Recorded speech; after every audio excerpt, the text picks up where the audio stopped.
ladies and gentlemen, it is part two, right? We're going to start off with part two. Mike Russell is joining me. My friend, it's great to talk to you. It's been 2 years, and I want to say in those 2 years, it's exploded, let's say. The Ali Abdelaziz kind of saga story, it's just went bigger and bigger. I want to say thank you for coming back, mate. It's great to talk to you again. And I'm glad to see things are going well for you as well. You know, things are going good for you with your family and everything's improving of late. Thanks, man. Yeah, it's been 2 years. Doesn't seem like 2 years, No, but no. yeah, it's exploded. We got a boost, I think, from Conor McGregor, kind of Yeah. pointing things out. But unfortunately, during that week, as we were just talking about, my wife was diagnosed with cancer. So we had originally planned to kind of ride that wave of media exposure that Conor gave us a leg up with, but I had to go and help my wife with her business, and she was getting ready for surgery. There was all kinds of things that happened. Had a bunch of sources that were kind of yes, no, and then couldn't be found. We've remedied most of that now. So yeah, a lot's changed. We've got a lot more information that we can talk about too. I think when we first talked a couple of years ago, it was based on, I couldn't reveal what a lot of my sources were, Mm. but I've actually got a lot of the documentation that I was waiting on. So it's just have to finish up and get everything out. I should have maybe not made the mistake of revealing as much as I did, but I mean, now that a lot of the stuff's out there, then it's probably just adding to the buzz and adding to the fact that people want to hear about what the real story is. And that's what this has always been about, is getting as many facets and sides of the story and find out what the truth is. And it's been hard because there's so many red herrings out there and so many lies and so many half truths that have been kind of sent out through different means over the years by Ali, that it's been hard to disseminate everything. But I think I've got about the most accurate story of his story than anybody that they've had. But yeah, it's been a lot of work is the It, biggest thing. yeah. And look, I want to start by saying this is not a hate campaign. It's just getting factual information out there, because obviously, as Mike, and anyone who follows Mike on social media, there's a tsunami of abuse that comes with this, where people don't listen to the podcast fully, they don't listen to what we're saying, or they don't fact check what's been said, they just spout off. All I do is implore anyone, if there's something then they don't agree with, research it, check it Sure. out yourself. Ask. Don't. Ask. I Yeah. answer a lot of questions. I'm not hiding anything, and Hmm. there's the people will find, it's like anything, like we were talking about earlier too. It's the tribalism. People, Yes. if they pick a team, they pick a horse, they want to back somebody, they'll find any way that they can to back that person, no matter what they've done, said. And in the same vein, they'll find any way to dismiss a story. So, Yes. if they can find anything about me that I've said 17 years ago, whatever, they'll find it. So they can't find anything wrong with the reporting other than, a few of the sources that they've tried to say that I've used. Well, I've gone out and found dozens of other sources. So there's always going to be something, and there's always going to be somebody that doesn't want to know the truth because it's inconvenient to, Mm. everything that they stand for, maybe believe. They just don't want to believe what the truth is. But yeah, no, it's never been about hate.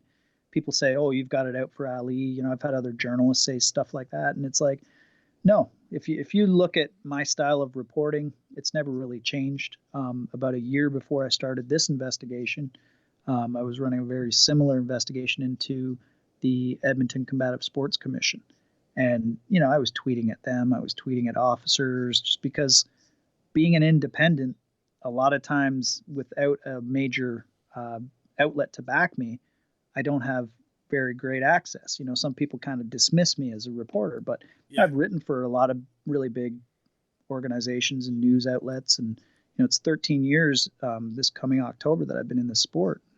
I've never had anybody question my credentials until this story, and Yeah. ever since this, my no, my, I say that with the Edmonton story, they kept trying to diminish me by saying that I'm a blogger. This is a blog. It's some kind of like insult that you're writing for yourself or you're publishing yourself. Well, it's like the reason why I'm doing that is because mainstream outlets don't want to I guess, bite the hand that feeds them. And in a Yeah. lot of ways, Ali is feeding them with access, Yeah. And that is whether it's that's access the to their money. fighters or access to, him or whatever. There's a lot of different facets that go into this. People are like, why is it only Mike that's writing about this? Well, there are a few others. There are a few others that are out there. Ryan Thomas has written about Ali, Paul Yes. Gift. Yeah, we've got John Nash. We've got Karim. A few people have kind of covered the stories, but the other facet that people don't realize is that there have been certain outlets that Ali has told that if they write about anything that I write, that he's going to sue them. And he keeps talking about how there are all these lawsuits that are coming out and he's suing people. Well, who's he going to sue? Because nothing that I've written hasn't been based on facts or based on, stuff that I've been told by witnesses. So anything that I think it's a tactic that he's saying Yes. that he's going to sue. Scaremongering. Yeah. And that same thing happened in Edmonton, and I've been through, like, it's not my first time going through this, so I just kind of shrug it off. Others may not, because they're thinking to themselves, well, listen, I can't afford to be sued. We don't want to lose this. We don't. So rather than, kind of lose all the access and possibly be sued, or, Ali has been known to approach people and try to intimidate them or call them, and nobody wants to deal with that. There's really no, it's not even the people that are my friends on Twitter that, like, either say that they're my friends or retweet any of my other tweets or anything like that. He's punishing them as well. So it's like there's not a lot riding on people that are, if they don't have a vested interest in it, why would they put their neck out on the line and lose all of the, the things that are going to be available to them? So, I'm, like you said, I get a lot of vile threats. I've gotten, some people have tried to, like, I had a guy the other day ask me for my address so he can come and find me. I've had people say that if I was living where they're from and peddling these lies, air quotes lies, because they say that I'm peddling lies, that my daughters would be brutally raped in front of me and that my throat would be sliced like a pig. So it's like, this isn't really what I signed up for. I kind of No. knew that there'd be a lot of pushback with this level of reporting, but I mean, I'm not done reporting. There are a lot of crimes that Ali has committed that nobody's ever really discovered or spoken of that I'm going to reveal in my podcast. So there's a level of, I guess, ignorance when it comes to the MMA media, where people look the other way when it's easier to.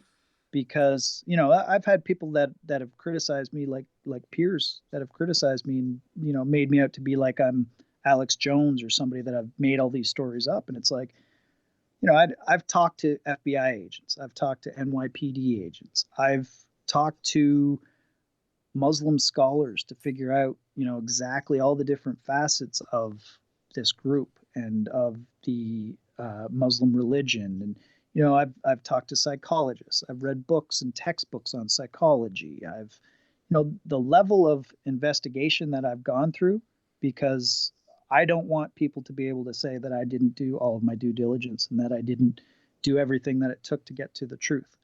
People can say that, I go after people. Well, you know what? People need to go after people maybe a little bit more, because that's how you get the questions answered. And if they don't answer the questions, then it's on them. I find it very offensive that there's a large part of the media will give somebody carte blanche to make claims that they don't really have to give any evidence to. And that's been the major problem when people say, well, how did somebody like Ali Abdelaziz survive so long on American soil? Like, why is he still in the country? Why does he, how did he get where he is in the mixed martial arts community, where he's as influential as he is? Well, the reason being is because he's been allowed to, and he's been allowed to basically write his own biography about all the accomplishments and everything that he's done for people and everything else, when the truth is actually a lot less rosy about him. There's a lot of information out there that's being omitted. And if you look even into the World Series of Fighting lawsuits, there's segments of those lawsuits that talk about the fact that Ali could not leave the country because he would not get back in. So, there were some concerns amongst some of the executives that he was there illegally. or like what, explain to me why you can't get back into the country. And he wouldn't. He'd just say he couldn't go to certain events. And they at some point became aware of his background as an informant because it was sent to them by another manager. And they questioned him about it. And as a lot of con men will do, they either or at different times play either the victim or the hero. In that story, whenever he told it, he was the hero that was just trying to help, this, that, and the other. Well, he didn't tell about how he had a child in the group. And he didn't tell that he'd left that child in one of these compounds that he was saying was, full of violent criminals. He conveniently leaves out details. He didn't tell. Which are huge details. They're not huge small. details. There's not Huge. Small little bits. Yeah. And you're leaving these details out purposefully. Yeah, because it would trigger people if he mentioned those kind of aspects of, oh, well, what was the camp? Oh, it's the Muslims of America. Oh, well, what's that? And then all of a sudden, those little trigger words start kind of set off the alarm bells in people's heads. Well, that's it exactly. And he's been able to kind of survive by being the one that kind of plants all of the info. And I told you a little bit earlier too. It started in 2004. So he did a newspaper article in 2004, and this was, a couple of years after he'd gotten out of federal prison for a lot of the things that he was tied up to. And he said that he was arrested a few times, and it was based on Islamophobia. So he's like the boy who cried wolf. There was no Islamophobia in anything that he was doing. He was picked up for various crimes, including identity fraud. He'd stolen more than one identity. He had multiple IDs on him. Everybody says about like Conor McGregor's infamous line where he said when he was arrested, he had 5 passports on him. Yeah. Well, it's partially true. He didn't. When he was arrested, he had already gotten rid of the passport, already gotten rid of all of the identification that he'd used under one name. But then when they went to all of the different locations where he had his property, they found, I think it was either 5 or 6 different identities that he had been using. So it was, it was very close. It's not like Conor said that out of spite to try to make him look worse. It was just that when he said identities, it wasn't the identities. And somebody had in the media had questioned me about that, and they're like, well, it wasn't accurate then. And I'm like, well, it's just a detail that he had off. The same as he wasn't actually dragged off the 9/11 flight. Yeah. He, and I don't know if this is better or worse. The flight was canceled. He left, and then he fled from authorities who were looking for him for the next probably 2 months. So he wasn't really arrested until December of 2001, but he never told anybody that he was booked on that 9/11 flight. Nobody knew because it was booked under the alias that he was using, Robert Britton. So, all these details that get left out, he never told anybody that it was 9/11 because of the connotations with that date. And if you look at the group that he was tied into, they had 1 degree of separation between Osama bin Laden. They had a lot of links to Osama bin Laden, and they were known to, at different times, to have aided Al-Qaeda. So, and they were funneling money into Kashmir, in between to the rebel groups in Kashmir, and by rebel I mean terrorist groups who were attacking. I just saw in that area in Jammu Kashmir, I think it was February 15th or February 18th, there was basically a truck bombing that killed 40 military at a military base, and that's where this money was going. So, everybody says about, well, Ali wasn't part of the group and he didn't really join them until after he was in jail. Well, no, he was linked into all of his crimes that he was committing while he was in Colorado Springs were linked to this terrorist group. Because they had different facets, they had different bases, so to speak, around, didn't they? They didn't have just a hub spot. Because was it around 96, 97? His first kind of contact was with the Radical Mosque in Brooklyn or something like that. With from what I've researched, again, like I said, I went into the rabbit hole, ladies and gentlemen. It's very deep, and I found a good documentary to watch was Sleeper Cell. I find that's very useful because obviously it kind of goes over quite a lot of it, but it doesn't go into great depth, but it just gives you a good gloss of the whole scene and kind of a bit of a history. So it gives you an idea of what the group was in which he was linked to. Yeah. I found that quite useful, especially like you said, they were very close to Osama bin Laden, because in '93 was it? Obviously, there was the summit. They called it the terrorist summit, where all these leaders from kind of terrorist cells got together, and obviously there was Sheikh Gilani Yeah. and Jelani. Sorry, there you go, Gilani, and obviously Osama bin Laden. They were all kind of all together, so that kind of helped link it all up. Yeah, well, and another link to that too is that Jelani was actually there for he was representing the Hizbul Mujahideen, which is one of the terrorist groups from Kashmir. So he had his own group, and Fuqra was not really. They don't like the fact that it was linked to terrorism, but that was what they called themselves originally, and it meant the community of the poor. There's also like there are different kind of variations of it too. Like it's the Fukara, which is like a community. All these different. I'm not very good at Arabic. I have friends that I ask about it and stuff, but they originally didn't call themselves that, and they never really referred to themselves derogatorily as that group. But because it was Arabic and because it kind of fit the formula of a lot of the different terrorist group names, I guess it kind of stuck. So that was kind of like what they call it. So they definitely don't refer to themselves as that in any way, shape, or form. And even in that book that Ali contributed to, which is again made half truths and lies, he actually said that he didn't know that they were called that. When they brought when the police brought it up to him while he was in prison, they're like, "You know who Fuqra is?" And he's like, "No, I don't." Well, it was because they didn't call themselves that. So, to answer your question about the Brooklyn thing, there was no. He didn't come to Brooklyn first. That's incorrect. I know where you read that from, but no, he came in '96. Was the very first time that he'd ever been in the United States, and it was for a judo tournament in Colorado Springs, the national. I think it was the U.S. Open. And then he was only there for like 3 days, according to the log of the Olympic Training Center. And then he came back a year later and never left. So he was ordered to leave more than once, and he kind of manipulated and got extensions. And then there was a period where he was just basically there for the last few years of before he got arrested illegally.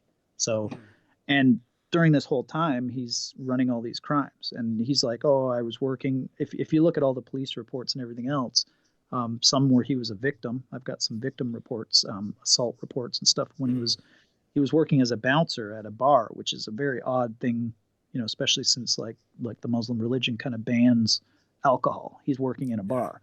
One of the reports he was hit with a beer bottle in the face. So, he basically was saying that, I'm just working hard to work at the Olympic Training Center to be an Olympian, everything else. Well, he was claiming that he was sponsored by the Egyptian Judo Federation and that they were paying him. Well, in reality, he had no money. All the money that he got was through these schemes that he was running, like the counterfeiting schemes and eventually credit and check fraud. So he escalated. So it was like, and everybody asked, well, what about the 9/11 connection? Well, if you look at the history of things, he kind of had all these kind of minor crimes. All of a sudden, 3-4 months leading up to 9/11, he starts this new scheme where he makes, like, between him and his cousin, who's also there illegally posing as an Egyptian Olympian, they make close to $30,000 in all these scams. Well, what do you need $30,000 for? And where is the money going? And it's like, why do you need it so fast?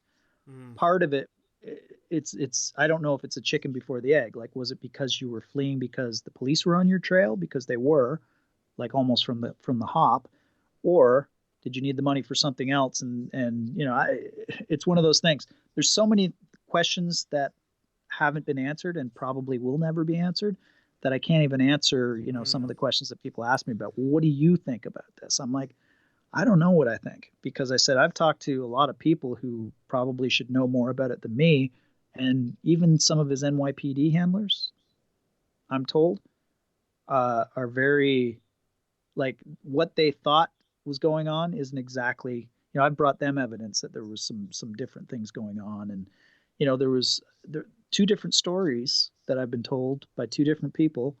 One was verified by another person that they'd heard the same story. Ali may have killed two people And that's to me, I don't know if I believe that, but the stories are there. And there's one story that's actually out there. If you look up, I did an interview with Umar Lee, who's an activist from St. Louis. He's actually a Muslim convert. Used to be, I believe, Catholic, like I used to be. But he actually knows people that are in MOA. So he's got kind of an inside look about what MOA is about. And somebody told him a story that at one of these retreats, so they have like their boys retreats where it's like, you've seen the picture of Ali actually at one of those retreats on the end. I was about to say there's a physical picture of him there, so it's not Yeah. like he could deny that he was ever there as well. Yeah. So but the thing is that was during the time with the NYPD. But so he says, oh, I wasn't really, I was doing that because I was paid. But regardless, apparently at one of these retreats, there were just Ali and one other unnamed individual. So this is Umar told me the story. You can listen to it on his podcast if you Google Umar Lee, Mike Russell. But it was surprising. I hadn't heard this story before. I'd heard another story about a possible murder, but this story was that Ali and this guy were in the woods together, and I don't know if he was training him, like some hand-to-hand combat or whatever it was. I think that's probably it, if I recall. And this guy passed away. He died. And when they asked Ali what happened, allegedly, he said that these jinn, which is part of the Sufi brand of Islam, is that they believe almost like in evil spirits that they call jinn, which are kind of like genie, but they're evil. He said that he witnessed a bunch of jinn come out of the woods and beat this guy to death. So, oh gosh, if he fell out of a tree, why wouldn't you say he fell out of a tree? If he, you know what I mean? If he fell and hit his head on a rock, would you not say, oh, I think he fell and hit his head on a rock? It's one of those things where they all believed it because he was pandering to their beliefs.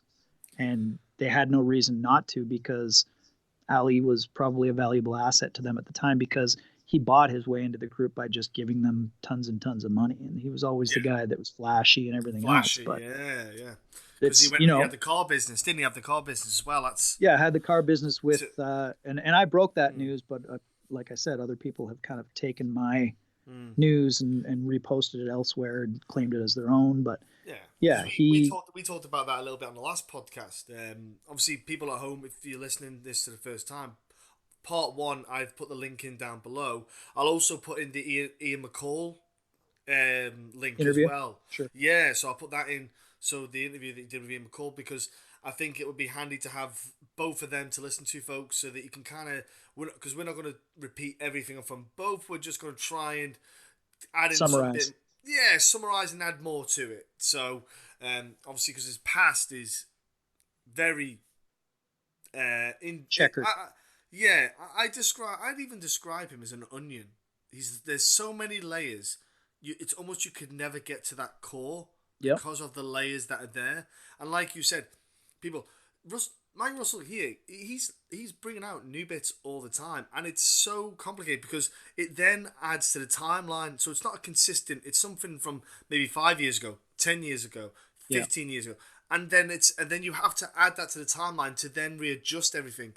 It's an incredible, and obviously the abuse that people put online, I say abuse, these are the people who are saying and not fact checking, and it's hilarious because I think to them people, you're just keyboard warriors. For example, let's talk about the religion, because obviously you and I, when we first spoke, there was a little bit about people having to go because of the religion thing, and I was like, look. Yeah, I think I made a mistake there too, and I apologize because I misspoke, but I think I said something like I named the Prophet Muhammad, not Allah. Yeah. Right. So it was, and I explained it even when people asked me about it. I said, you know what, I just misspoke. We're if you had have asked me at the time, I would have said I didn't say that.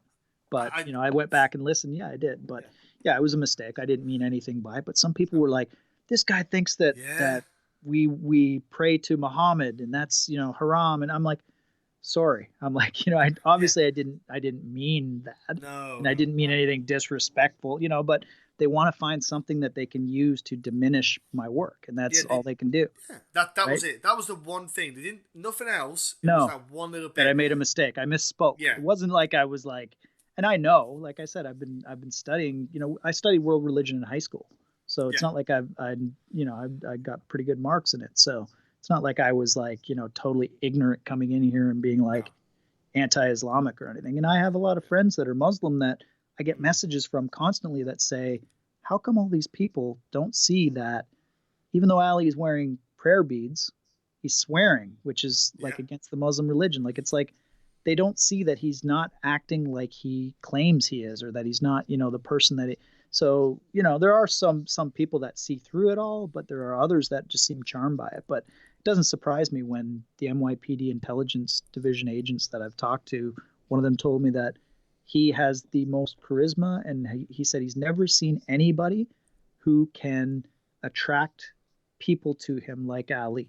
And he said it's not just like attract people, but he said like targets. He said and not just targets like that they gave, like he gave for an instance, because we were talking about how he kind of seems like he's charmed certain people in the UFC and different stuff like that. Well, he said basically Ali would be able to read a room and find the people that were most important, and then just go and make find something that was a common ground between them. So he's very good at like finding stuff that he can use, and he's like a chameleon that way, that he can kind of I've had conversations with him. I've had phone calls with him, and he kind of goes in and out, and other people that I've had listen to the phone calls, which will be on the podcast. I'm going to put portions of them on, but he's very charming. He can go from basically calling you this, that, and the other to, hey man, I think we could be friends, and you know what I mean? Like he found a common ground with me in one of our phone calls, that when I said something about my kids, because I think I had my 5 kids at the time. He said that he had, I think, 3 kids. Maybe it was 3 or 4. I think it was 3. And at the time, like when this interview was, he only had 1 child that we knew of. So the other 2, he kind of gave me a clue that he had these other 2 kids. So that was Noah, and that was the kid that's in the son that's in Muslims of the Americas. So it was like he was that arrogant that he's he figured that I was a nobody he was talking to, that I wouldn't be able to like figure out that that's what he meant or whatever. But yeah, then I found out in 2000 and I guess 16, I think it was, or 2017, that sure enough he hadn't paid child support with one of these kids for 10 years. So everybody's like, why are you bringing this up? Why are you bringing up Noah? Which I wrote about Noah about a year or 2 before Connor ever spoke about him. So it's, people are like, oh, you helped. All of Ali's supporters are saying that I was paid to help Connor, and that I helped him by giving him the info about Noah, which was wrong. And I'm like, no, it was on my website. You can go and read it. It's tagged there. Yeah. But the point was, people are like, why do you need to bring that up? That has nothing to do with MMA. Well, it has everything to do with MMA, because in Nevada, right on the application form for every license, they ask about your child support. And if you write, yes, I'm compliant, and it's a lie, well, you've basically that's perjury. You've lied on a government form. If you are not compliant and you tell them you're not compliant, then they would probably call the agency that you've got that you're outstanding payments to and tell you. So at that time, when he got his license, according to the family, like the stepfather and mother of Noah, Ali had not paid for almost 10 years. So he was that far behind. And you know what?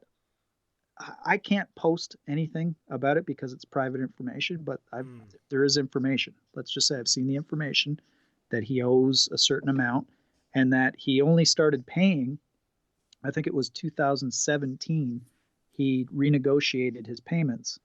He was paying $450 based on his money that he said he was making from the bar that he worked at in 2000. I think it was 2000 Noah was born.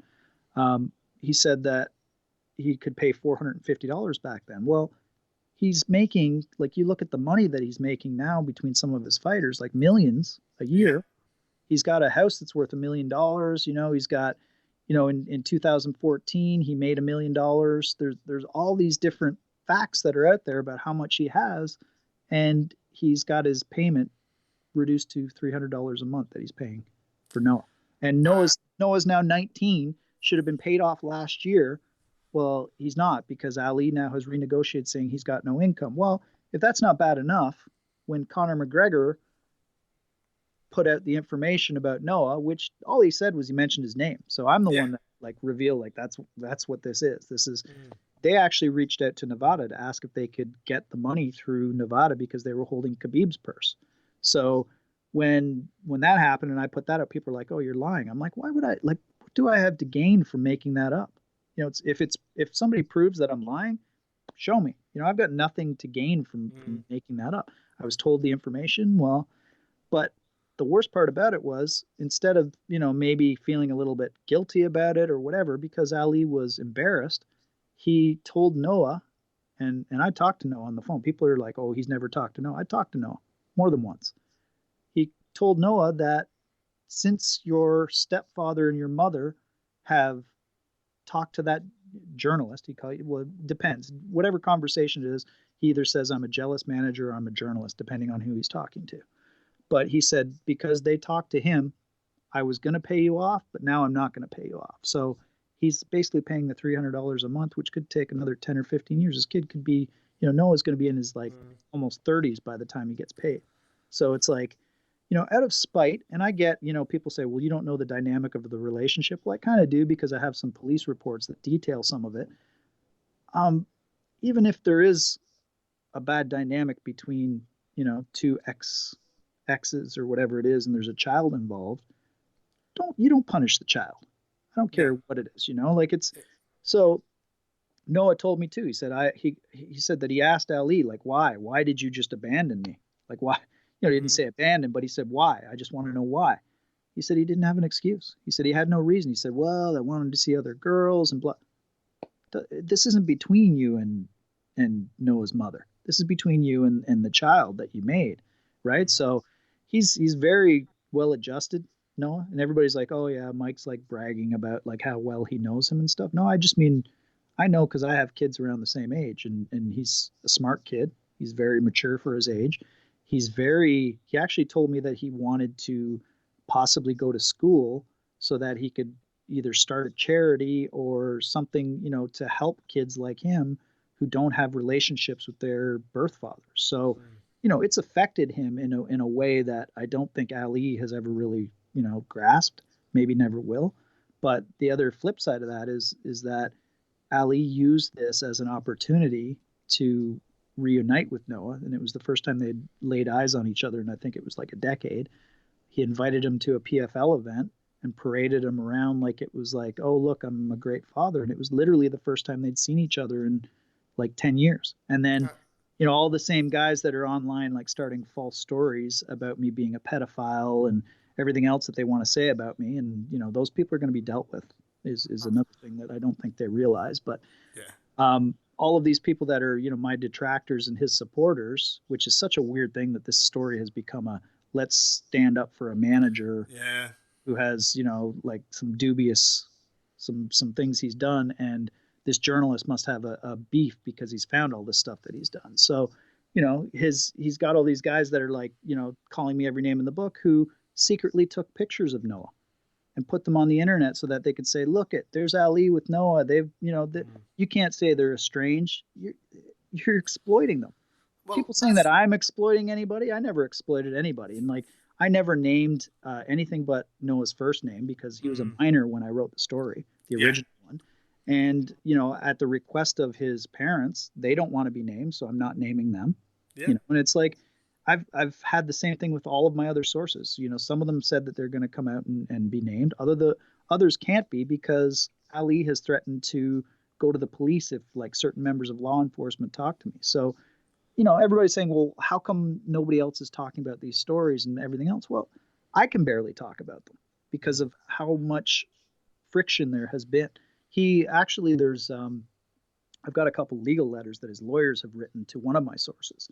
She's already, you know, we've already spoken, we've already done the interview. We may do another interview, but the way that he found her was he had a friend like basically like deceive her by saying he was interested in one of her businesses and called her. And then Ali took the number and called her and started going off about me being a stalker and don't believe him. And she's like, who is this? And he's like, oh, sorry, how are you? Like he's selfish. He had no reason. He hadn't talked to this girl since 2001 when he almost ruined her life. And now he's calling and asking for favors by getting her to not talk to me and by trying to like diminish me and everything else. Well, she wasn't hearing any of it. And then next thing you know, she gets a legal kind of threat from his lawyer and gets a letter from his lawyer because he had sneakily gotten her email address as well. So he's got no leg to stand on with her trying to not get her to talk to me, but he's trying every trick in the book. And I'll go into more detail in the podcast, but it's nothing really surprises me anymore because, from Ali telling everybody that I'm just a cockroach making things up about him and he's just going to let me pass and not worry about what I say to, all these different lawyers, and he's got a private investigator looking into me, trying to dig up dirt on me and everything else. It's like, you know what? You're not going to find anything. And, if you think that that is how you are going to get this story to go away, it's not going to happen because the story's coming out regardless of what he says or does. And it's very, I don't know, it bothers me that there are people in the media, in the MMA media, that are basically aiding and abetting him by making it more difficult for the story to be told. But, it's one of those things. I knew what I was getting into when I kind of, maybe not this extreme because I'd never seen any of these like kinds of threats lobbed at people before in MMA, because really in MMA there's not a lot of like this deep of investigative reporting, and it's not a brag or anything. It's just nobody gets paid enough to do it. The amount of time that I've put in the last 3 years into this story, all my free time, it's like, I don't know if you've ever seen, there's a movie called Flash of Genius, and in the movie it's I think it's Greg Kinnear's in it, and he invented the windshield wiper motor that's like it's got the pause in between it where you can change different speeds. And all right, okay. Well, it was stolen from him. The patent was stolen from, I think it was the Ford Motor Company. But in a lot of ways, I watched that movie now. I remember watching it years ago and I had a kind of a different take on it where I was just like, man, this guy's letting his life go away. And, he's like, all of his free time, he's driving everybody away because he just wanted to prove that he was right, because he knew it was his design. And, by the time all was said and done, 15, 20 years had passed of him trying to fight it, and he'd lost everybody and everything in his life. And I kind of get that because, I don't go out with my friends very often. I don't, I see where you can get too involved into something like that. And you know what? I'm considering this maybe being my last MMA story, depending. I might go a little bit further, but people don't realize, other than the little bit of money that I've made off Patreon the last few months, I haven't made any money for any of my reporting for probably the last 3.5 years. So well, you could do flash in the pan stuff, fight previews, fight results, that kind of general kind of work. Yeah, exactly. But the thing there's not a lot of paid work when it comes to that, right? Because there are enough people, I think, willing to do it for free or like on is it fan-sided is it fan-sided that website? That's literally fans writing the articles for nothing. Yeah. And you know what? I when I started, I was lucky. For about the first 3 months that I wrote for, I told you I wrote for like a UK-based magazine. I didn't get paid. But he was doing stuff like offer me, he owned a management firm. He's like, how about I give you half of my management firm? And he had like Paul Daly and a couple guys. And I'm like, whoa, that's pretty weird. But I guess, whatever. Never ever happened because like, I think the thing went out of business. The magazine went under because he basically pissed all the money away. So, after that, I'd been paid. I got a paying gig with the Fight Network. And Loretta Hunt said, don't ever work for free. She said, I've never worked for free. She said, don't. If your work is quality, you should never work for free. Well, I should have taken her advice. I made what I've got the last 3 years of my life back. But problem is, I could have just walked away after I wrote the story and everybody just said, oh, it's fake, whatever. And part of it's probably ego that I want to be able to say, hey, all you people that said I was wrong, and that I was crazy or whatever. It's like, there's a lot to the story that you don't understand. But the problem is that I've never done a podcast before, so I had to learn all of the techniques. I had to go back and sources that I'd spoken to with like a little memo recorder beside my cell phone. I had to go back and try to get better audio of certain points that were discussed. And, it's a lot of work. And Yeah. the size of the story in the podcast, compare it to like a or what is it, Dirty John, or, some of these other ones like Serial.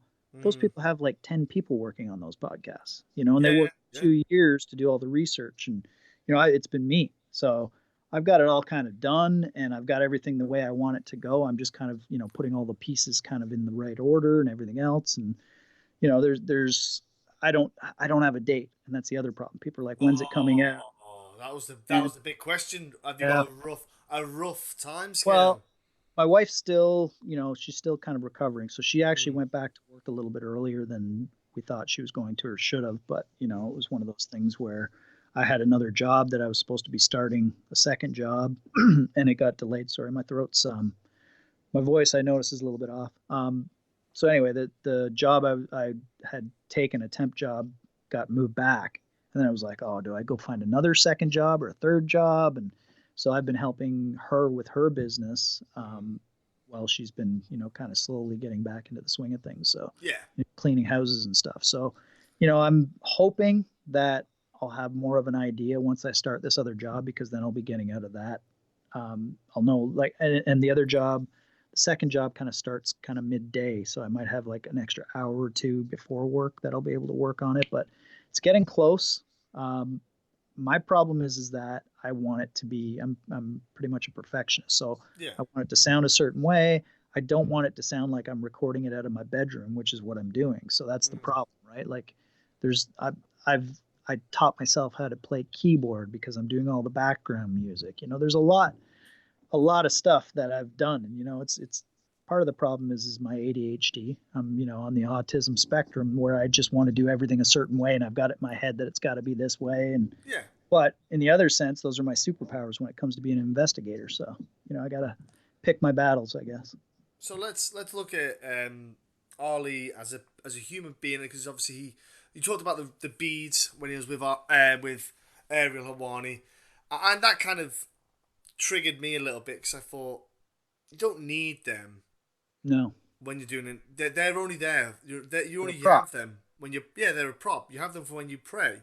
Yep. And he talks about Islam, and look, this again.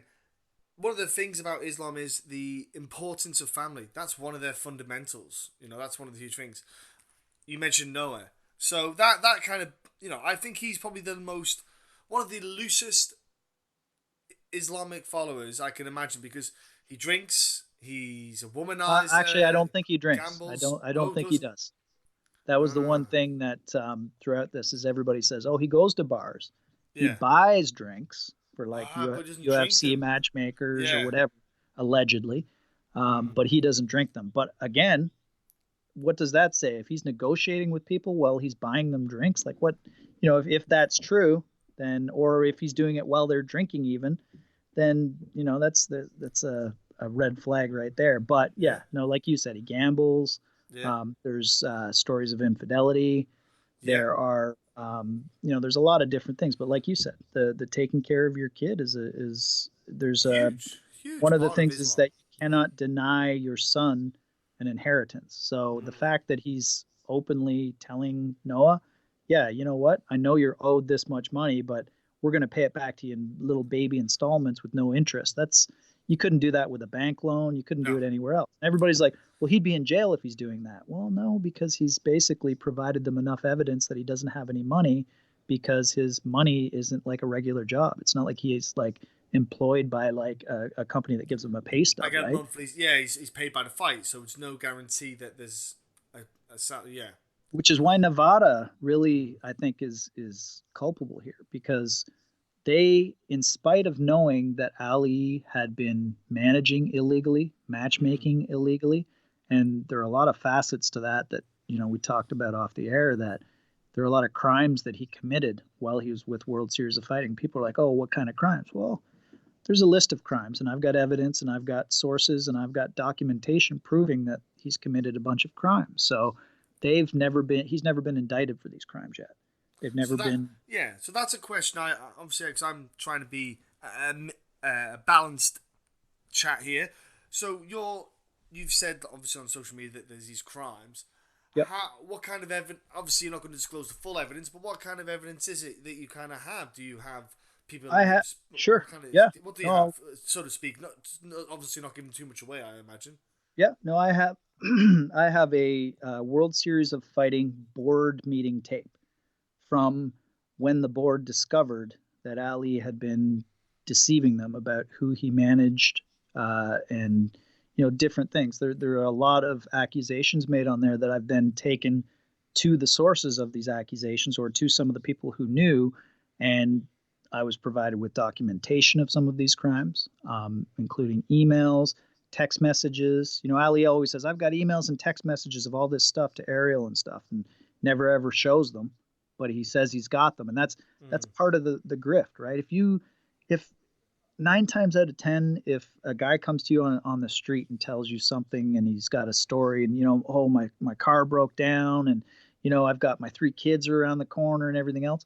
If you have enough details, people would think, well, why would he make all this up? You know what I mean? Like it's the devil's in the details. So, yeah.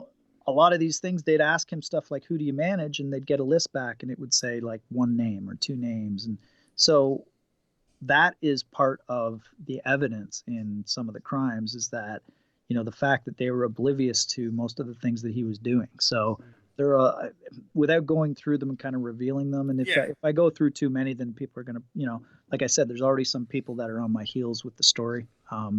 There's a television reporter that's actually looking into Ali, because how I knew this was that my sources also got contacted by this source. And when Ali's lawyer contacted one of my sources, he said, I hear that you're talking to more than one reporter.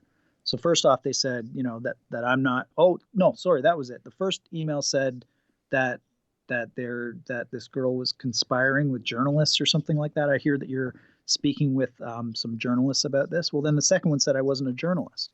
So it's like, what is it? Is she conspiring with journalists, or is she, conspiring with they said I was a disgruntled manager or something like a competitive manager that's trying to steal Ali's clients, which is like so far out to lunch. He took a half truth and made it into that. So again, we'll talk about that on the podcast when it's done.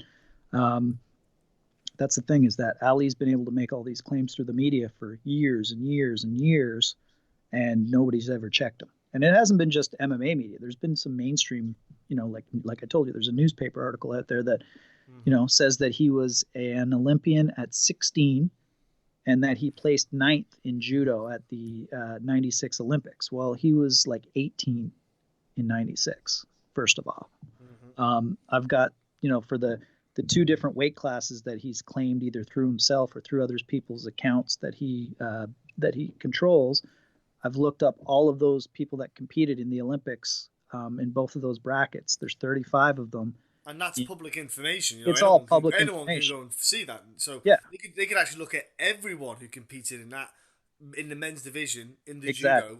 I actually have video of a lot of these like fights too. So the men, I think I have video of the men that competed and placed 9th.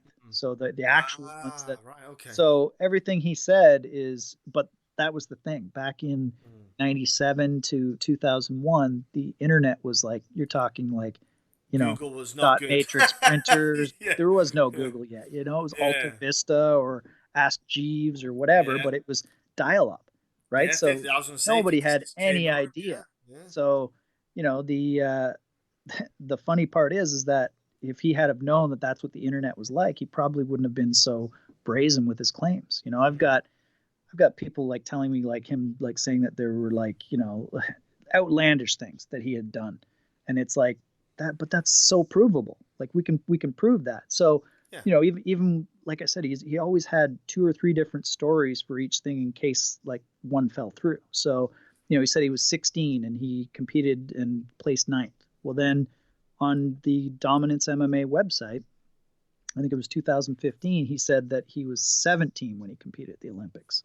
And then, he did that interview with Ariel, where Ariel brought up my work and brought up the fact that some people are saying he wasn't an Olympian. And, after feeding the same story to Damon Martin and Kevin Iole and that newspaper reporter in 2004 that he was an Olympian, he finally admits that he's not an Olympian, but only kind of, by saying that, oh, I missed weight, so I didn't compete and I'm embarrassed about it. But, even that interview, he says everything that I've ever done that in my past I'm proud of, but if I haven't been proud, I always issue a public apology for it. Well, like 3 seconds later, he says, I'm not proud of the fact that I missed weight. Well, where's your public apology? Right? Yeah. Like, you can't say everything he says is like, I do this and I do that. Well, prove it. The proof is in the pudding, but he's able to say, well, this is, it's like, I'm great and everything I do is virtuous. And, you guys, and nobody questions it. So it's like, so, his Olympic claims is, he had that one where he said that he'd missed weight. Well, I told you there was, he announced through his dominance Twitter that he had taken over this Olympian's Twitter account because the guy didn't even hardly speak English. So all of a sudden, this Olympian starts arguing with me on Twitter about Ali's credentials as an Olympian. And I kept asking flat out, like, well, tell me, was he an Olympian? Was he an Olympian? Oh, he was one of the best. He competed at this. I was on the Olympic team from 2003 till 2013. And it's like, yeah, well, Ali was in prison in 2003. And when he left Egypt, you would have been like 10 years old. So you probably never would have even met him, let alone trained with him. So how would you even know if he was in the Olympics, right? So this guy's like, oh, he was one of the best and blah, blah, blah. And I said, well, he wasn't in the Olympics because he didn't compete in any qualifiers. And I sent him a link to the qualifying tournaments, and Ali didn't compete in any of them. Well, then he changed it to he was an alternate. So the story... You can't be an alternate if you've not qualified. Missed weight. If you missed weight, you're still not an alternate. And there's not really...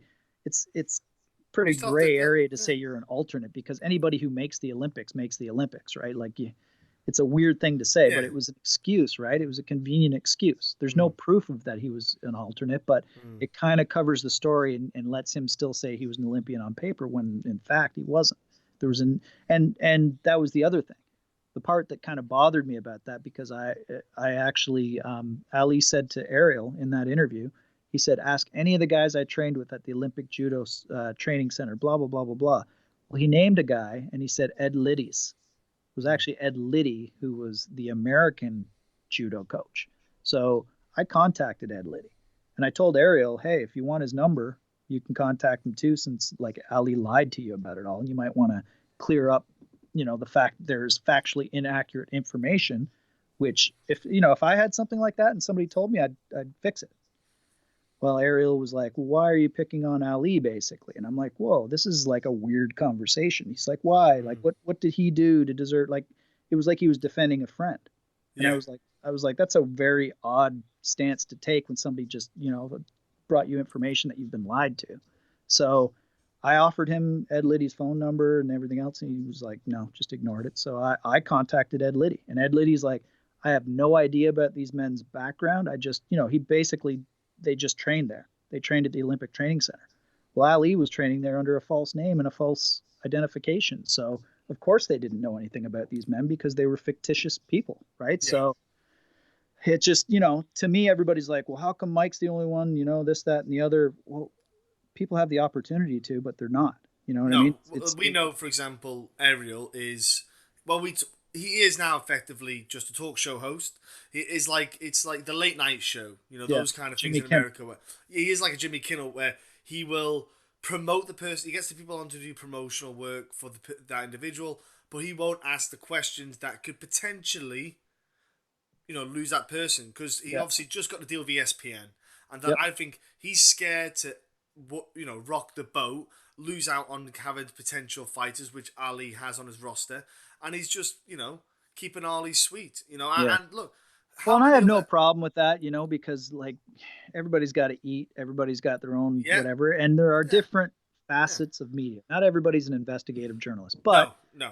The problem is that Ariel kind of muddies that water because he's an interviewer that does, like we said, like a Jimmy Kimmel type interview or Jimmy Fallon or whatever. Like it's a lot of it's kind of just funny banter and like talking about, like who's dating who, and, just stuff that's not really, hardcore MMA type reporting. Yeah. Well, that's fine. But it's muddied by the fact that because he has such good contacts, people regularly, and they do the same with me. A lot of times I'll tweet out information I get that I'm just, I don't report on it like it's a story because I don't feel it needs one. Yeah. Fight rumors, it's based on somebody Yes. telling you that's like, it's a rumor. It's exactly what it is. It's like innuendo.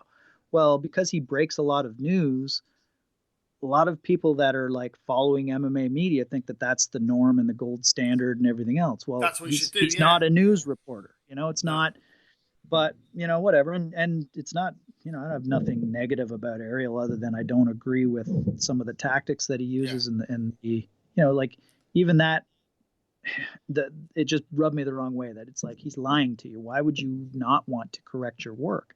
And I even asked, I said, how would your journalism professors feel about this? That you would just leave stuff that is untrue out there with your name on it. And he was just like, oh, that's not the point. And, blah. And it's like, whatever. I'm like, I know what I wanted to do with my journalism career. And I always just wanted to be a guy that just like number one, put the fighters first. Make sure that, you're exposing things like with the Tim Hegg case, right? Yeah. There was no reason why Tim Hegg should have been allowed to fight, yet he died from a fight that he shouldn't have been allowed to fight in. The executive director, as a result of my investigative work, was fired. People can say, oh, you had a grudge against him too. Well, what's my grudge other than, you're not doing your job and you're putting people's safety at risk. Yeah. People are like, what's your grudge with Ali? And I'm like, my grudge with Ali is just basically that he has mistreated the sport. And people are like, oh, well, why are you the virtue signaler of, what should be done and everything else? Well, it's not just the virtue of the sport. There are some evidence that there were some fight fixing that was involved. And, there's a lot of very major claims being made by people that know better than me that have provided me with evidence that it's like, it doesn't just go to, the fact that he's, maybe acquired a few extra clients. And it's kind of the excuse that Ali uses is echoed by people that support him, including Ariel.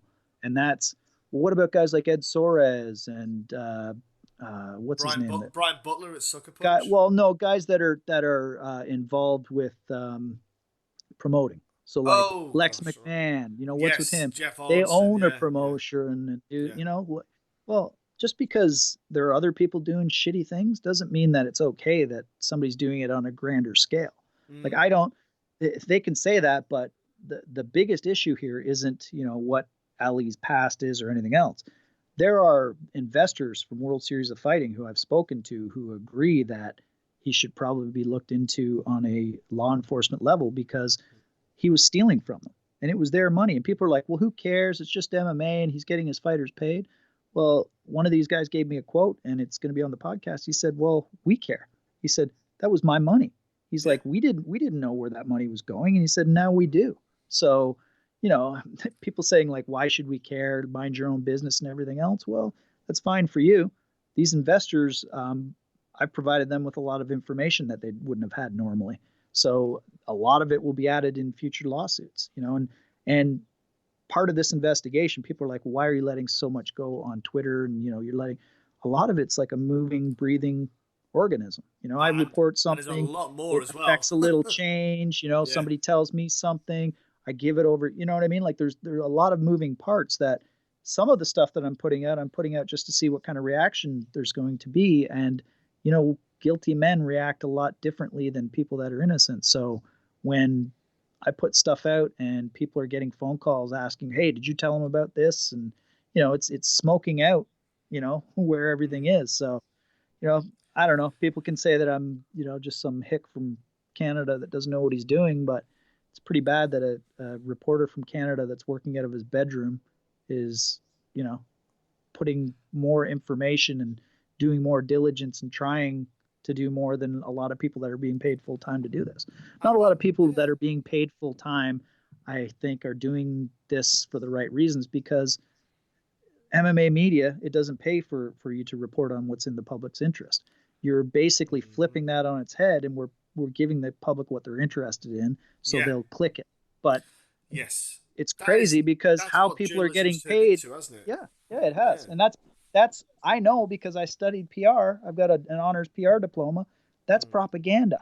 Yeah. You know what I mean? Giving people the stuff that's like, I don't know, it's gross. Clickbait, Yeah. all this other. That's is I it didn't sign clickbait? up for that. Because isn't that the one where, as well? Oh, I think it was an interview Joe Rogan did with Sam Harris where they talked about how, I might have been Sam Harris, I might be incorrect, but how clickbaiting now, that's how companies kind of fake sell their value to get investors in and then squander the money, so to speak, because they Yep. forge the amount of clicks. And that's one of the frustrating thing about it. A lot of this stuff nowadays, and that's why whenever I do any interviews or anything like, I don't slap a big silly title over it saying, "Oh, Mike Russell wants to knock out Ali Abdelaziz." I won't put anything like that. I just put Facts. what I've actually I put what I've said. I don't Yeah. fluff a sentence, and I see a lot of that these days. I don't do a lot of clicking No. on a lot of stuff do you read because it's just Well, there's a absolutely lot of tactics atrocious. that people are using, and it's really disgusting because if you look Yeah. really closely into how these sites are being paid, they're actually Mm. selling information and selling all of our personal data to other people. And it's not Yeah. just like, oh, your search data. No, they're selling like literally your Yeah. personal information that they're collecting. So Yeah. there are a lot of ways that are disgusting. I'll give you one example. When I was with Yahoo, Mm-hmm. Kevin Iole, and he wasn't like my like manager or anything, but he had a lot of say in what was written. Yeah. I was writing a piece about Nick Diaz that I wanted to write about, and lo and behold, I'd never watched football before in my life. I didn't know who Marshawn Lynch was, and he's like, Yeah. "Hey, why don't we put Marshawn Lynch's name in that to get more clicks?" Basically, he never said it in that exact terms, but he's like, "How about a title like this, like Marshawn Lynch, blah blah blah." Well, it was because Marshawn Lynch was in the headlines at the time. Yeah. So he injected a clickbaity name into my story.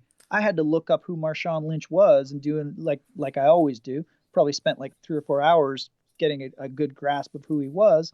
But Mm-hmm. it's like, man, I felt dirty doing that. It was Yeah. like, even though it was just like in the title and I Mm. was like, oh man, It's like my name's on that. they're all going towards it like TMZ style, Yep. aren't they? And that's why I want to try and help the sport to clean up the Yep. sport as much as we can. I know the sport's dirty and that the people took advantage in the early days, but we're getting to the point now where we shouldn't need to, and that's why I feel a sport, for example, needs a governing body. It needs Yep. not just one person at the helm, maybe a couple people to help organize licensing, to have the right managers, to have the right kind of structure for fighters and the pay, etc. There should be a lot more structure to it. Yep. We're not cavemen. We're not, for example, like I said to you off air, boxing. We should learn from the mistakes of boxing with the problem with promoters Yep. using themselves, selling it for themselves to make the profit, and also the kind of corruption that was in boxing for years and still to this day is. You can see it with the judging and stuff, but why can't we just start now? For example, why can't people just bother? A lot of it is people are lazy. Let's be honest. I think you can admit that yourself. Like a lot of people you see in life, they just can't be bothered. They just Yep. they're happy with their clickbait. They're happy to go and do their awful rubbish job that they can't stand. Come home, have a little bit of flash in the pan, bit of sprinkle glitter, clickbait, and that's it. And that's Yep. all they do. And it infuriates me because I think we should be better than that as human beings, and we should try to push ourselves. Yep. But let's look at, for example, obviously, the whole, obviously, the podcast we did previously that blew up after Mr. McGregor opened his mouth. One thing, is the beautiful work by Karim Zidane, and he talks about the ties of, because people didn't know what was going on with, not just know, but the ties in which Khabib has, but it's actually not Khabib, it's more. Well, Khabib's more. It's more of a fear thing for him, especially with Ramzan. But with Ali, he's got links because he manages a lot of the Dagestan. Pretty much, he's the only guy. He's the only manager in MMA who has these Dagestan guys on his roster. He has a plethora of them, and he is kind of interlinked with Ramzan. Is it pronounced Katarov. Kadyrov? Yeah. For people who don't know who he is a dictator. So, and that is not a good way. That's not a No. good thing. Honestly, God, the stuff when I read some of the stuff about Ramzan was fascinating about how effectively, if you reported in a negative manner about him, you pretty They much have you wrote killed. your own. Yeah, had you killed. Yeah, Yeah. it's too coincidental that every time a negative bit of press was released about him, that reporter did not live. That's far too coincidental. And Ali has ties with him. Direct ties. Talks to him. And it's again stuff like that. He mixes with that kind of crowd, and people sit there and go, "Oh, you got to." I'm like, look, people just don't open their eyes to stuff like that. And obviously, I don't know how much you look into it, and obviously, I'm sure you spoke with Karim about it. But have you heard? Is there much on that side of things you've looked at yourself?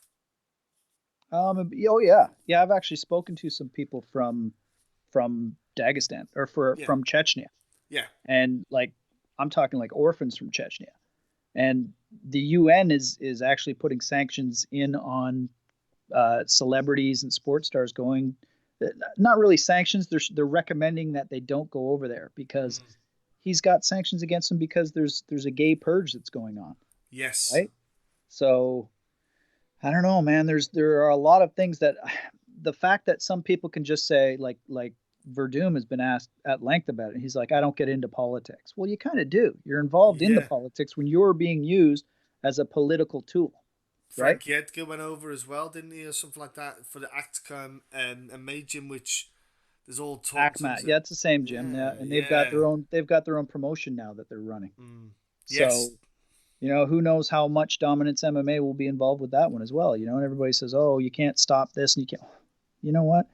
There are better people that you should get involved with, I think, than Kadyrov. And the fact that like there's a video out there of Khabib talking to Ali on FaceTime while he's sitting beside Kadyrov, Yeah. and Ali's like talking to Kadyrov. So the fact that he has no issues with any of these affiliations, but behind the scenes will say, oh, I don't agree with this and that. Well, you can't say you don't agree with something and then openly be supporting somebody like that. So And let's just quickly touch on the recent events with the PFL, because obviously the World Series of Fighting, they obviously parted ways with Ali, and we touched on that in the last podcast. But the issue we got with the PFL now is it was the same faces, pretty much the same goings on. Like you mentioned before, Mr. Ryan Thomas put out an article about it, and it was a very good piece. Um, that he wrote how Ali had something about, I think it was something like 48 of the 42 fighters involved on the card. Over 50, about 52% of the card was his fighters. Which that's a bit convenient. And all the guys that for example, there was one fight where a guy pulled out and Ali got some absolute can in to fight one of his guys and stuff. It's almost like it hasn't gone away. It's just the same stuff, except that it's with a different promotion. Do you know much about that yourself? Have you heard any rumors? Because obviously, the is it Silver? He left yeah, PFL. I think he left because he knew what was coming. And Yeah. actually, I think he was tipped off to some of my investigation because I talked to an ex-exec. Well, I think somebody that's still very highly involved there, and I let him know some of the stuff that I discovered. And within a few weeks, and actually, some complaints have been made about Silva to some of the owners. Probably 2 weeks before, maybe a week before, he actually stepped away, but he said that that had nothing to do with it. But there are a lot of claims coming out of World Series of Fighting where they are either telling people or trying to suggest that their only way in is by signing through Dominance MMA first. So if that is true, then there's going to be probably a lot more problems for PFL than they think there are going to be. But yeah, no, he had like four champions in the tournament. Mm-hmm. So $4 million he took his 10% of. That was a pretty big paycheck for one night. So whatever. It's one of those things. But once I think all of the strings start to tie together, and maybe law enforcement start looking in a little bit closer, it's gonna be pretty obvious. And then of course, the thing about it, um, like I said, with some of the crimes that he committed in Colorado, he involved a lot of his friends in. Some of them knowingly, some of them unknowingly. In MMA, I think that a lot of these crimes that are going to be investigated are going to either implicate or possibly make fighters have to answer to as well. So, there are a lot of links and a lot of, I guess, different threads tying each other together. So it's hard to, I can't really say too much about it No. because I don't want to reveal what they are, and then Oh because no, I it's been understand. like Yeah. whack-a-mole. It's like I put out information, and then somebody goes and like basically gets like a Twitter account that'll try to debunk it and stuff, right? So I'm just noticing now that my Twitter account is suspended for 12 hours for something I didn't even do. So I'm for abusive behavior from one of the guys that's been calling me a pedophile, apparently. Marvelous, isn't that just the wonders of Twitter? But so, do you believe then, with the evidence that you have, Yeah. that potential actual kind of prosecutions might be put in place? Maybe there might be proceedings where he might be, you know, arrested or looked into. Do you think that because obviously there's talks about all this acts that have gone on which aren't, let's say, kosher? Do you think anything could happen? Uh, it's hard for me to say. Like, I mean, if I was a law Mm. enforcement agent in some of the agencies that I've talked to, and like I told you, I've talked to three different agencies who wanted to know about certain things about Ali. So I've talked to the FBI, I've Yeah. talked to the IRS, and I've talked to Nevada Gaming Board, Control Board. So make from those what you will, but I mean, these weren't just like courtesy type calls. Like I was one of these agencies I've talked to more than once on their request and to more than one agent. So, the fact that they're interested in talking to a journalist from Canada Mm. um, makes you think that it's probably a little bit more serious. But, who knows? Like I said, it's like whack a mole. You come out with information and then it's like, well, there, it's gone. So, I don't know. I'll leave it at that. Yeah. If I had to make a prediction, I would say by the end of this year there will at least have been an investigation. Okay. But I don't know. It's hard to say. I Nothing would surprise me because Ali has been like Teflon before, right? I think there's Teflon in his suits. Everything Yeah. seems to just kind of roll off him like anything Yeah. else. Like I'm still baffled, and I still haven't gotten an answer from Nevada. And I've requested his application, and I've requested comment on how, right in the rules, it says that fighters are not allowed to consort, which means do business with Mm. felons. You can't, and if they find out that you're doing business with a felon, then it's like you can basically have your license revoked. So, or it's like, Ah. you know what I mean? Because they want to make sure that there's no problems going on with gambling, and that I will give you that one of the charges that's being made against him with evidence is Mm. that there was illegal betting going on. So here's one tidbit I will share with you. So hypothetically, Okay. um, we've got Ray Sefo, who was basically pretending that he was matchmaker. He Yeah. was the one that got the license for whatever reason. I have a feeling it was because Ali told him either with his government job or whatever, he couldn't do it. But there was a conscious decision made that Ray Sefo was going to stand he was going to be the matchmaker on paper. Well, Mm. he went and did numerous interviews, numerous tweets, numerous comments where he's called Ali the matchmaker, Yeah. numerous interviews where Ali has been referred to the matchmaker and he never corrected anybody, Mm-hmm. numerous interviews where he has said, all I do all day is match fights. There's a Bellator interview where he was challenging Bellator. And it's like, Yes. all of these interviews are out there. They're in the public domain. Even if he went and deleted all of them, there'd be other ones. Yeah. So now we find out that there was illegal betting going on by Ali, who was setting up fights in favor of his fighters so that he got paid more. So it was almost like it's almost like it was exploited by the pay structure in MMA, so that he gets his base money and then he gets double the money if his fighter wins. So Yeah. he was booking fights that his fighters were always meant to win so that he got Mm-hmm. paid more money. Plus, he was betting on these fights.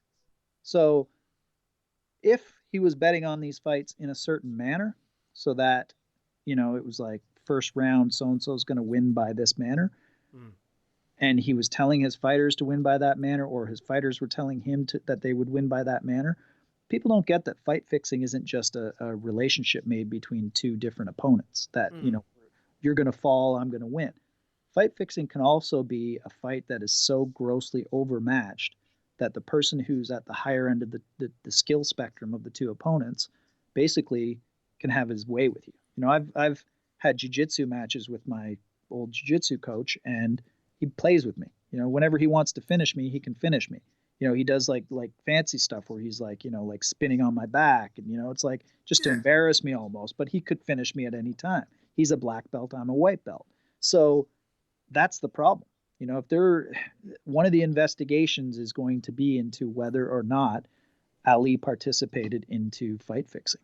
And if he did, as the evidence all kind of points to, and I've got more evidence than I've spoken about that's going to come out, and I've got witnesses that he told that he was betting on fights. There are people that are very upstanding members of the MMA community who witnessed Ali cashing bet slips at World Series of Fighting events. So it boggles my mind how people don't see where the real problems are here. Maybe it's because they don't know about the betting and all that stuff and don't have the evidence. But even the fact that Ray Seffel lied about him being matchmaker to cover for Ali's illegalities, that's an issue to me.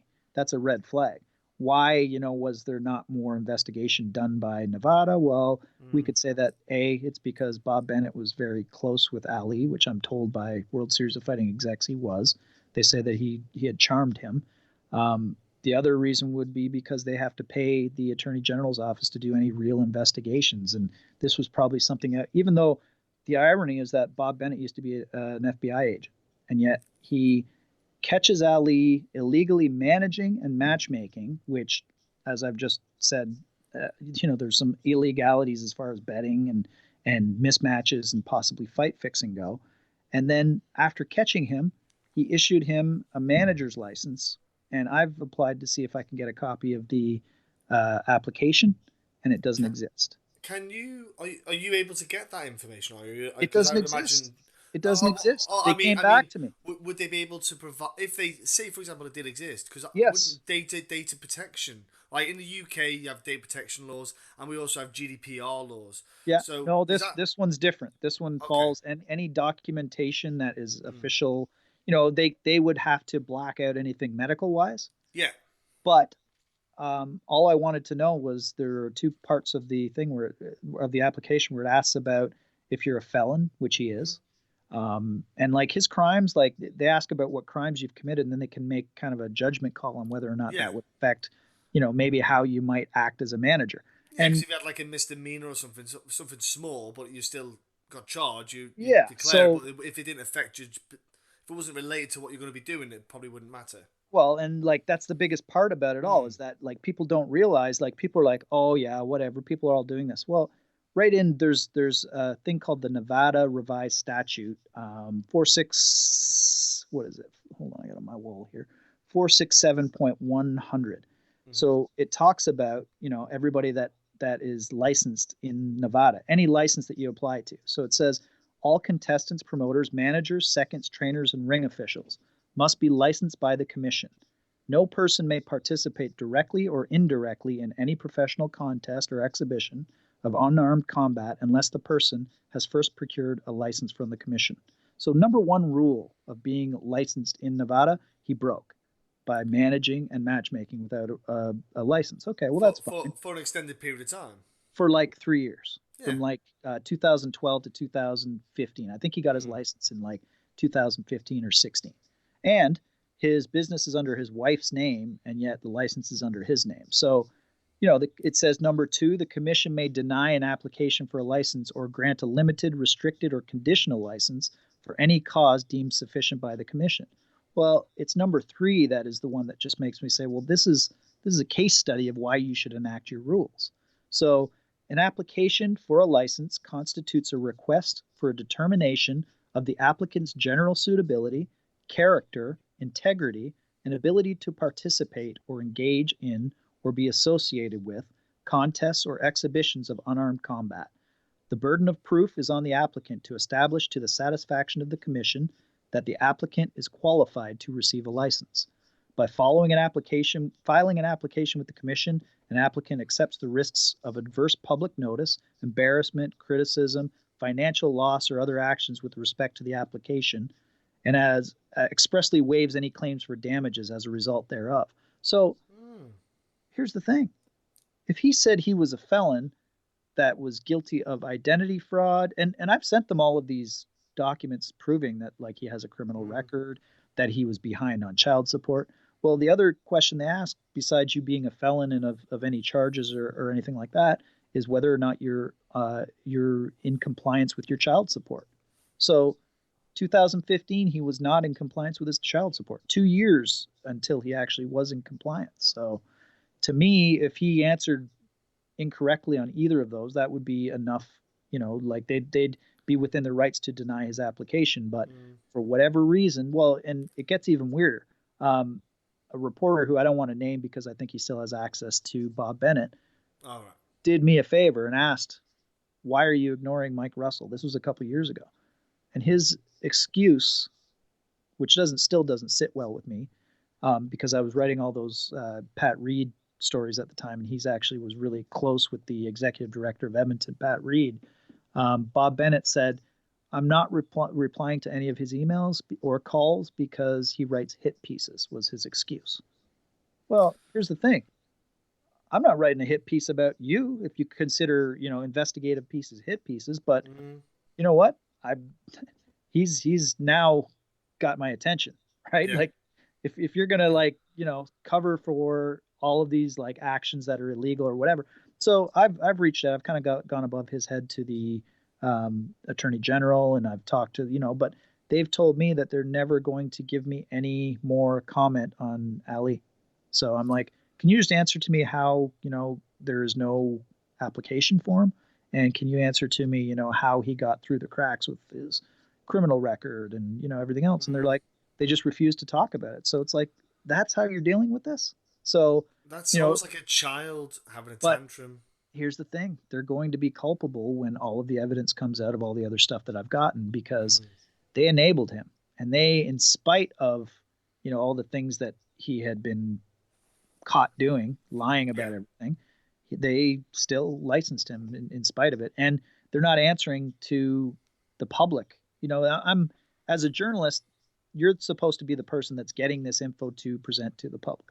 So they're not even giving it to me to present to the public. So how are we supposed to make an informed decision on why they did things, or when we don't have the information, they're refusing to give it to us? So, I'm giving them every opportunity to speak, and they don't want to. But I mean, there are a lot of things in Nevada, I think, that need fixing. And I think number one is that Bob Bennett is not. I had zero problems when Keith Kaiser was in charge. And actually, I've got emails that I'm going to probably be reading on the podcast that I used to send Keith Kaiser. If I needed like information on anything, like how does Nevada handle a case like this? Because, I'm looking at this for a story, and he would get back to me. He'd be really helpful about it. And, we're working towards the same thing. It's like with Bob Bennett, it's like he thinks that everybody's out to get him or criticize or whatever. Who knows? Maybe that's his old FBI mentality, but hey, we're supposed to be on the same team here. We're not, It's not a gotcha game unless you've got something that's going to be, got.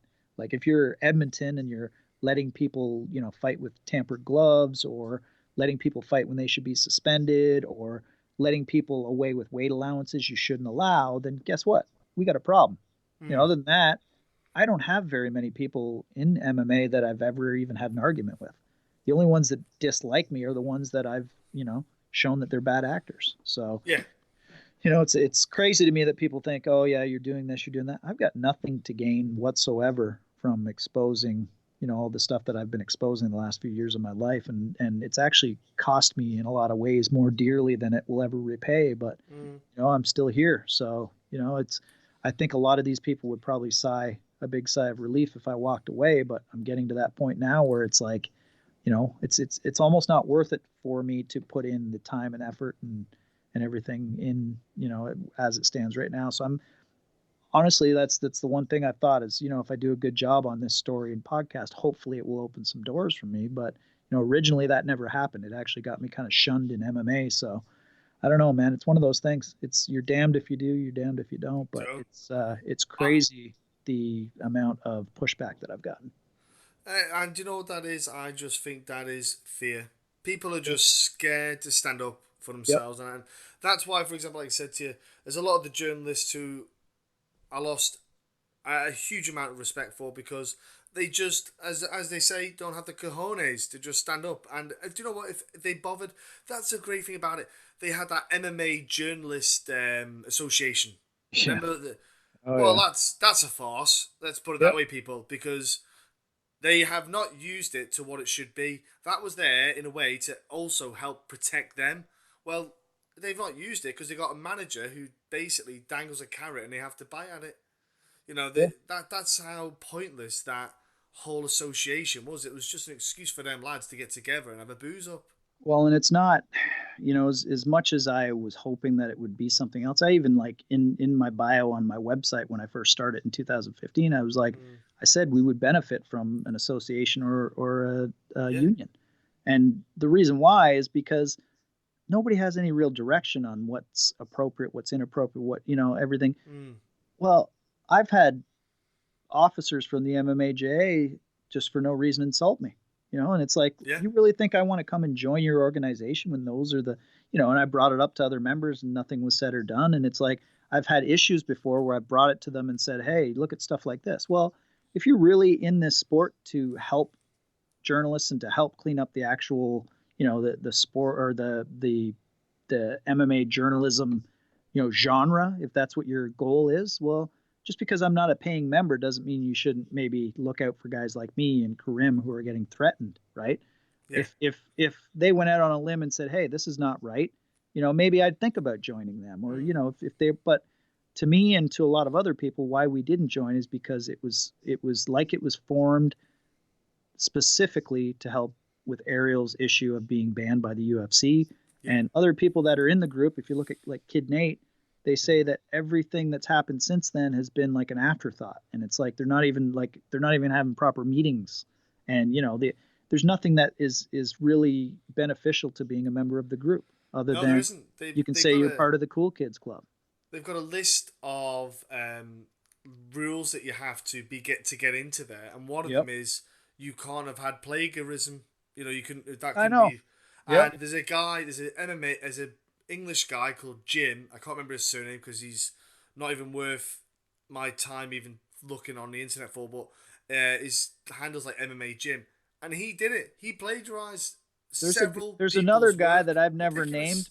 Yeah, there's another guy that I've never named by name that writes for one of the big sites who's a member of the MMAJ, and he plagiarized me twice and was protected both times by his Yeah. editor who made I excuses yeah, for him. and I emailed them direct about that. You see about Yeah, this, Jim. I emailed them direct. Said, "Here's the evidence. Here's a link to X, Y, and Z. Can you explain how you've got this body and yet people are getting in? What is the point of this?" And they did not respond. Weirdly enough, really strange that. yeah, that's weird. You know, it just kind of emphasizes that I have a lot of. I did have respect. Back in 2014, I met a ton of the guys through the years of going to UFC events, and because obviously, and then the longer you spend in the sport, like you know yourself, the murkier it gets. And I'm trying to hopefully trying to clear up the sport. You know, I interview not just UFC guys. I interview people from all around all aspects of MMA because I want people to see at all angles, and I want to try and help the sport. But it's hard when you're in a bucket of crabs, as the saying goes, and it's Yep. just people pulling it down. And Mike, I implore you to keep at this. I know it's tough. I know it's hard, but what you're doing, like Ian McCall said, it's beautiful work.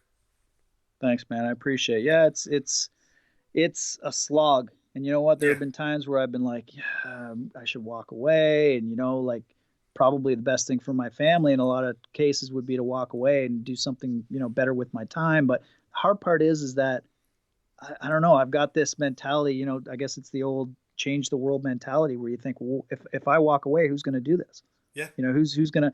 And people will say, what you've done two stories in the last few years? Yeah, well, both of those stories I'm thinking are going to have a longer lasting impact than everything else that I did for the last probably 10 years before that of my career. So, that was part of my caveat of coming back. I said to my wife, I said, I don't want to get stuck with doing stuff that I don't enjoy and that I don't like. Well, I opened up a can of worms with this story, and it's one of those things that it's like an albatross now around my neck that I have to finish it. Right? It's like you don't know how sick I am of this story, and it's like I'll be so happy when it's done because the amount of time and energy and thought I've had to put into it.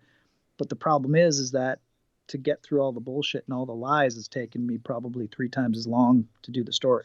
So I think I'm at a point now where I'm pushing through it all. But the problem is that more lies are being peddled by Ali every single interview that he does, that then people buy and believe, and it's like you're just muddying the waters even more. And I think that's the reason why he's doing it, is just because, even the different spellings of his names he's used over the years. Personally, he's changed the spelling of his name, and he's Yeah. gone by so many different names. And that, it was funny because people are like, oh yeah, you've got no evidence. One of his ex-girlfriends actually found me because the first story that I put up, I put like 8 of his aliases or 6 of his aliases, and she Googled his actual real name, which I had gotten from one of the police documents, and she found him and was like, messaged me and said, oh, this is the name he used when I dated him, and this was, he wrote me from prison, and like, to say I'm making anything up is just, it's ludicrous at this point, because Yeah. really, I would invite a lawsuit if I was making anything up, and that's the other Yeah. reason why Yeah. it's taken me so long and why I've been so careful, is because I don't want to be sued. And I'm sure, Ali could find a million reasons to sue me if he wanted to. None of them would be a legitimate one, but Yeah. I'm doing my diligence to make sure that I'm not putting out false information. And I even took my website down because some of this stuff that he had told a lot of these other reporters, which some of my reporting was based on, Yeah.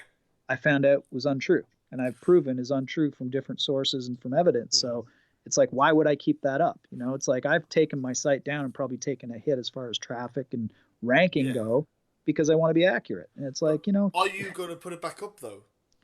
Are you am are I? you at Oh least yeah, going to have the site back up, even just well, like to have it there, not to have so much it's up information? right now. So to Like speak. if you click on it, there is an archive version of it. So all the original, the way that it looked when Yeah. I took it down is there.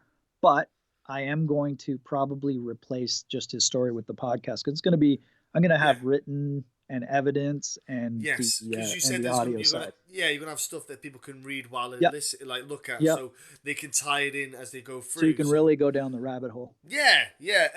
So that's gonna go on the website, which fingers crossed that's gonna happen soon. Because I tell you Soonish. what, Yeah. I'm I know everybody's getting. I I've feel like lost a lot of people, I think, that are just like, oh, you know what, I don't think it's coming, and I'm like, well, you I know feel what, like I got you're chicken. gonna be back. You'll be back. Yeah, I'm itching because I feel like I got chicken pox. It's just like it's like I've got an itch. I can't. I need to scratch it. I need to Yeah. see more.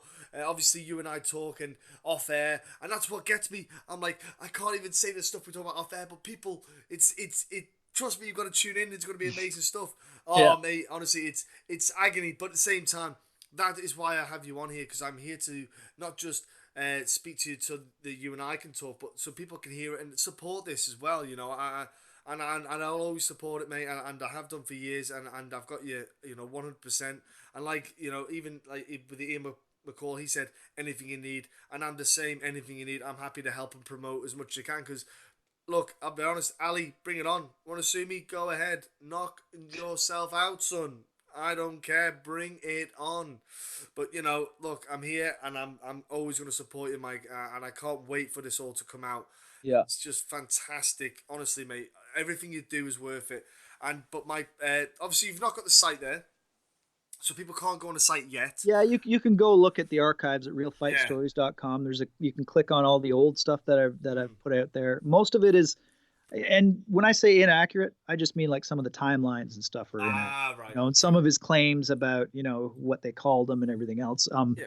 A lot of that was based on Martin Moyer's book, and it turns out that I've fact checked all of that book, and there's a lot of stuff that Ali just fed to. Like one instance, he told him that he was arrested coming back from the Olympics just so that they didn't know it was a UFC event, because he didn't want the link to be there. You know what I mean? Like it was like he was hiding the fact that he's affiliated with the UFC. So it's one of those, like, to be able to dig through all the crap to get to, the truth.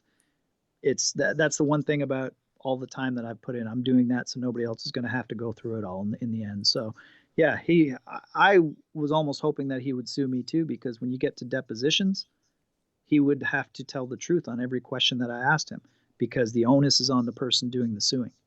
But he doesn't know what the truth is.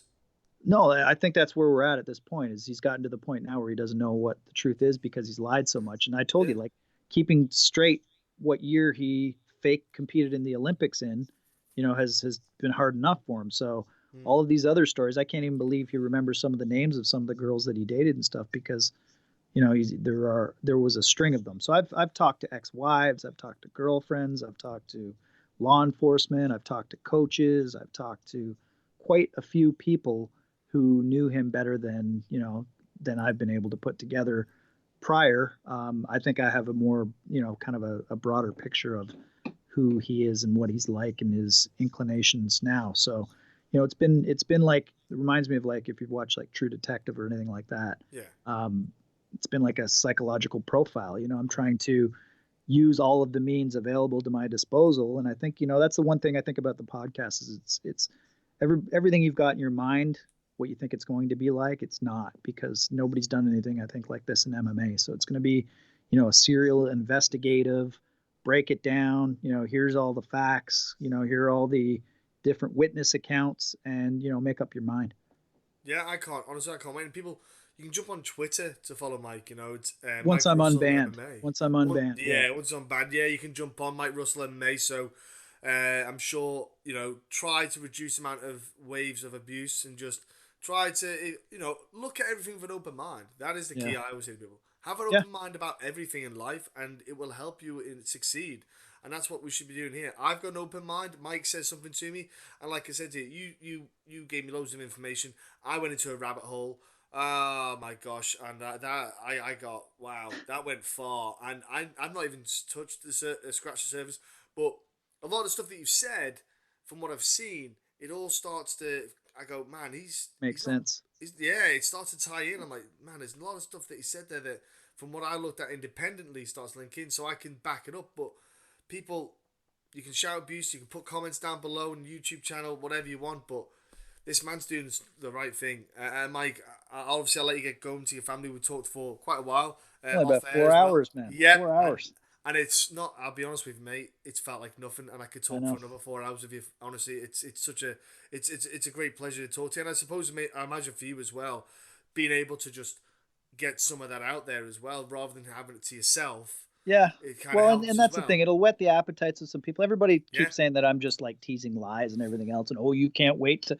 Well, I get part of it is probably promotional and PR. I am from a Mm-hmm. PR background, but I'm more cut from the cloth of a journalist than I am a PR guy, which is why I really haven't done a ton of PR.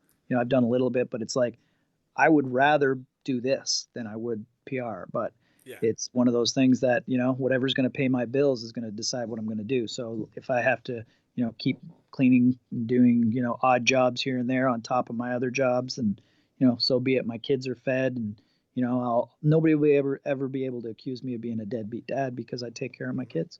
Yeah, unlike Mr. Ali, who is a deadbeat dad. I don't care what anyone says. I can't stand that. I love my son, and you love your kids, and we're not deadbeat dads, and that's something that I think is huge. It's a simple thing in life. Take Yep. responsibility for your actions and be the dad that you should be. And it's not hard, is it? Let's be honest with No. you. Well, and It, the last kind of point about that I'll make is that if you listen to, even the way that he describes his anger at Connor, how it'll never be over and everything else, mm, he constantly brings up this, oh, he criticized my family, or he, you know what I mean, like yeah, insulted my family. That yeah, wasn't an insult. He brought no, up the fact that you need to take yeah, responsibility for what, your child, and yeah, that you have shirked your responsibility. Just because you're embarrassed by it doesn't mean I did this to embarrass or insult your family. If anything, I was doing it to help them.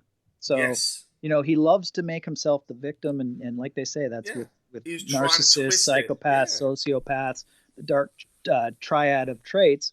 They always want to be the victim, and if they're not the victim, then they're the hero. They're never ever, as much as they say I make public apologies, they never do them.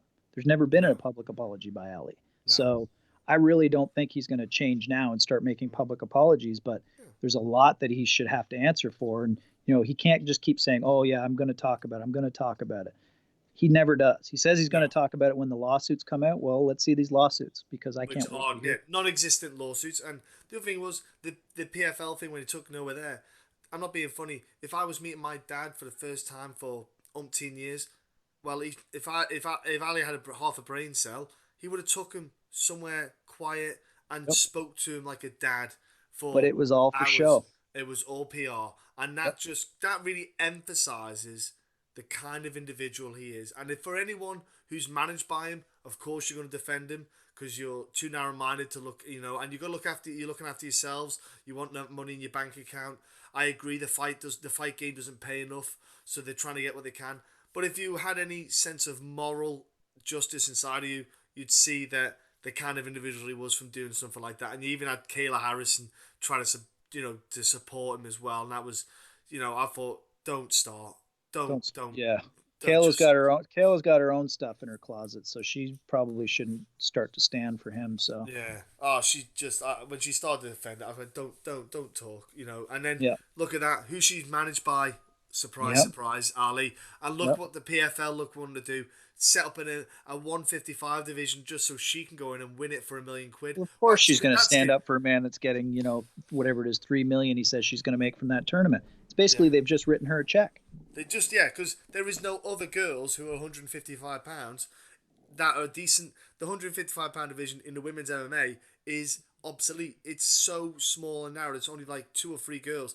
And they're not even that quality. The qualities are so low.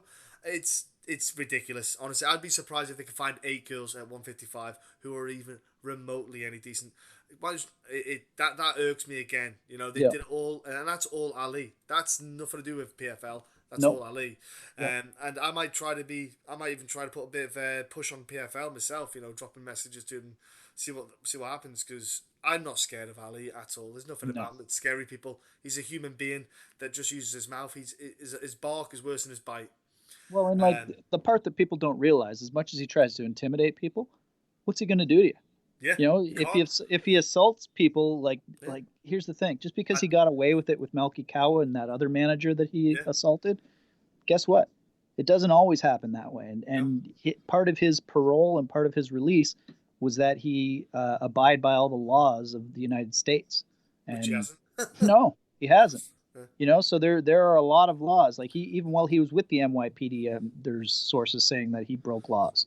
So, if all this is true, and like I said, we've heard these murder stories. I heard mm, one murder story from a World Series of Fighting exec that he told that he thinks he may or may not have killed somebody, stabbed them, and doesn't know if they survived.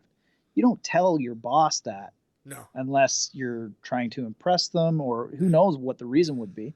And then there's the story that he told Umar Lee, where he said, mm, basically like this guy, or he didn't tell him the story that Umar told me. Sorry, it's been a long night.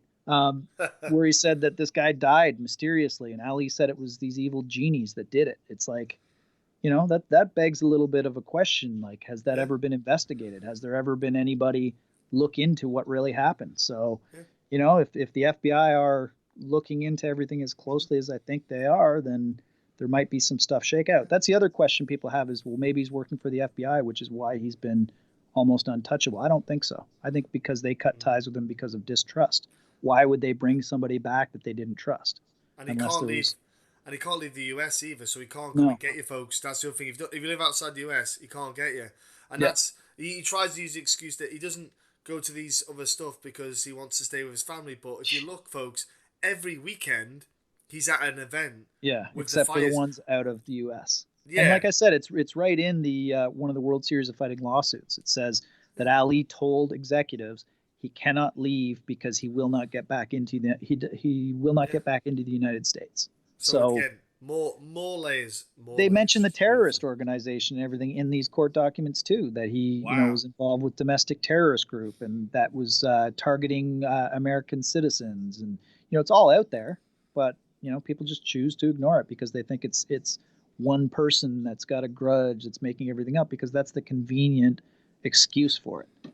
So, My reputation. I've never had a problem with my reputation as a reporter in my mm, 13 years, except for what these people are trying to spread about me. So it is what it is, but it's it is. it's all just flack that they're trying to deflect what's really going on. And they can try it all they want. It's not going to stop the truth from coming out. No, and I'm going to put the links in down below of some of the articles that are worth reading as well.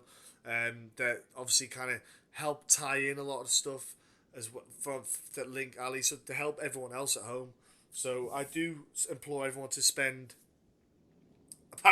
about a week looking at all of it. But Mike, as always, it's an absolute pleasure, mate, speaking to you. Honestly, I can't express how much your work means and how important it is. I know there is the shun from the kind of the silly people in MMA media, but look, I'll always have you back, and thanks so much for coming on and doing this, mate.